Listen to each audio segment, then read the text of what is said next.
আমাদের সবারই প্রায় অনলাইন বন্ধু আছে। ইনস্টাগ্রাম, ফেসবুক, ইমো, হোয়াটসঅ্যাপ এই সকল অ্যাপের থ্রুতে আমরা একে অপরের সাথে কানেক্ট থাকি, বা কখনো কখনো আমরা কোনো না কোনো মানুষের সাথে গভীর বন্ধুত্ব গড়ে তুলি। একটা সময় এই বন্ধুত্ব এতটাই ডিপ হয় যে আমরা তার সাথে দেখা করে ফেলি। ঠিক এই সেম ঘটনাটাই ঘটেছে দক্ষিণ কোরিয়ার একটা 14 বছরের ছোট্ট মেয়ের সাথে। ওই মেয়েটা তার অনলাইন বন্ধুর সাথে দেখা করতে তার বাড়িতে গিয়েছিল, কিন্তু এটা তার জীবনের একটা লাল অধ্যায় ছিল। কারণ এই একটা ভুলের কারণে তার জীবন জীবন্ত নরকে পরিণত হয়েছে। কল্পনা করুন ওই মেয়েটার সাথে কি হয়েছে। সেটাই জানবো ভয়ঙ্কর মিরং গ্যাংরেপ কেসের মাধ্যমে।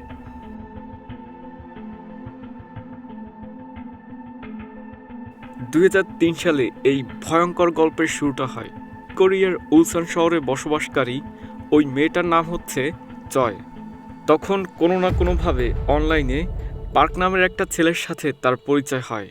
সেও মাইনর ছিল। এরপর তাদের পরিচয় বন্ধুত্বে গড়ায়।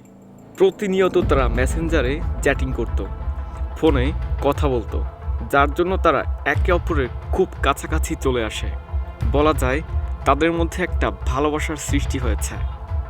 ঠিক এক বছর পরে 2004 সালের জানুয়ারি মাসে পার্ক চয়কে বলে, তুমি আমার সাথে দেখা করো।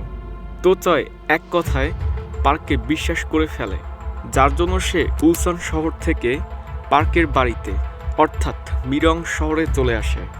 জয় পার্কের বাড়ির দরজায় নক করলে পার্ক দরজা খোলে, কিন্তু সেই সময় পার্কের হাতে একটা বড় রড ছিল এবং ওই বড় রড দিয়ে পার্ক চয়ের মাথায় জোরে আঘাত করে।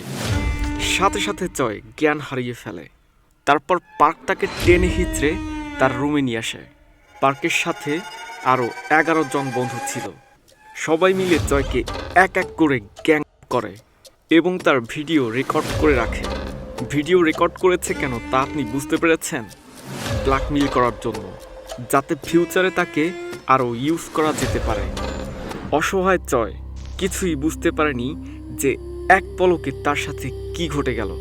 নির্যাতিত হওয়ার পর সে সেখান থেকে বাড়িতে চলে আসে এবং এই ভয়ঙ্কর ঘটনাটা সে কারোর সাথে শেয়ার করতে পারেনি, কারণ তার বাবা একজন মদখোর ছিল।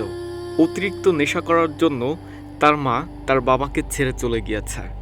সেই থেকেই জয় তার বাবার সাথে থাকে। শুনতে খারাপ লাগলেও এটা সত্যি যে মদ খেয়ে জয়ের বাবা জয়কে যৌন নির্যাতন করত। এই কারণেই জয় ওই ঘটনাটা তার বাবাকে বলতে পারেনি, যার জন্য সে ভিতর থেকে ভেঙে পড়েছে। পরে আবারও ওই তরুণ ছেলেগুলো জয়কে ব্ল্যাকমেইল করে। পাবলিক টয়লেট, স্কুল বাসে, খেলার মাঠে বসে তারা তার সাথে ফিজিক্যাল হতো এবং এটা কন্টিনিউ চলতে থাকে। ওই ছেলেগুলো জয়কে জোর করে যেন সে তার ছোট বোনকে তাদের কাছে নিয়ে আসে। নিরুপায় জয় সেটাই করে। অতপর তার বোনের সাথে একই ঘটনা ঘটে, তাকেও করা হয়। এইসব কারণে জয় একেবারেই ক্লান্ত হয়ে গিয়েছে, যার জন্য সে স্লিপিং পিলস খেয়ে আত্মহত্যা করার চেষ্টা করে। কিন্তু ভাগ্য ভালো থাকায় কেউ তাকে দেখে ফেলে। সাথে সাথে তাকে হাসপাতালে এডমিট করা হয়। ডাক্তার লক্ষ্য করে জয়ের গায়ে অনেক আঘাতের চিহ্ন আছে। এটা দেখে ডাক্তার নিজ দায়িত্বে তার মেডিকেল টেস্ট করে। যখন ডাক্তার রিপোর্ট দেখে তখন সে নির্বাক হয়ে যায়, কারণ জয়কে 44 থেকে 120 জন লোক করেছে, যা সে কাউকে বলেনি। ডাক্তার এটা তার চাচিকে জানায়।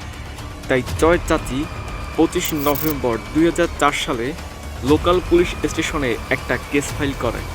অপরাধীদেরকে চিহ্নিত করতে জয়কে পুলিশ স্টেশনে আনা হয়। সেখানে ওই তরুণ ছেলেগুলোও ছিল। তো জয় ওই ছেলেগুলোকে শনাক্ত করে, কিন্তু পুলিশ এই কেসটা মিডিয়ার কাছে লিক করে দেয়, যার জন্য পুরো দেশবাসী এই লোমহর্ষক ঘটনার সম্পর্কে জানতে পারে। অপরাধীদের বাবা মাও এই ঘটনার সম্পর্কে জানতে পারে এবং তারা জয়ের বাবাকে 50 মিলিয়ন উন দিয়ে কিনে ফেলে। এতে কেসটা অনেক হালকা হয়ে যায়। দক্ষিণ কোরিয়ার আইনে মাইনরদেরকে যে কোনো অপরাধের জন্য তেমন কোনো সাজা দেওয়া হয় না। তাই 11 জন ব্যতীত বাকি ওই তরুণ ছেলেগুলো মুক্তি পেয়ে যায়। এইসব আইনি ফাঁকফোকরের জন্য জয় ন্যায় বিচার পায় না। তারপর চয় স্কুল লাইফে ফিরতে চেয়েছিল, কিন্তু সে একজন ভিকটিম হওয়ায় তাকে কোনো স্কুলে ভর্তি নেওয়া হয় না, যার জন্য তার শিক্ষা জীবনের শেষ এখানেই হয়ে যায়। পড়াশোনা শেষ না করলে দক্ষিণ কোরিয়ায় কোনো চাকরি পাওয়া যায় না, তাই চয় এ পর্যন্ত কোনো চাকরি পায়নি। আর বর্তমানে তার কন্ডিশন অনেক খারাপ হয়ে গিয়েছে, তাকে সাপোর্ট দেওয়ার মতো কেউ নেই। এই ঘটনার উপর ভিত্তি করে 2013 সালে একটা মুভি তৈরি করা হয়েছে। তো মুভিটার নাম হচ্ছে হান গং জু।